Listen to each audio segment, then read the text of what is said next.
Penyanyi Gisela Anastasia mengaku pasrah dengan kelanjutan kasus video syurnya dengan Michael Yukinobu De Freitas atau Nobu. Hal itu Giselle sampaikan kepada Daniel Mananta dalam tayangan YouTube Daniel Mananta Network tayang Senin, tanggal 22 Maret tahun 2021. Terkait kasus video syurnya, Giselle menerima semua risiko yang akan ia hadapi nantinya. Bagi Giselle, terpenting ia selalu berjalan sesuai kebenaran di mata Tuhan. Jadi kayak, sudahlah, apapun risikonya di depan, yang penting aku berjalan sesuai dengan kebenaran yang Tuhan minta, kata Giselle. Lanjut, Giselle selalu berdoa kepada Tuhan untuk dibantu dalam segala urusannya.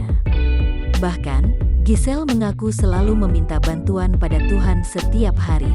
Jadi ya untuk segala risikonya, aku juga minta Tuhan, bantuin ya, gimana nih aku hari per hari, tolong bantuin ya Tuhan, tambahnya.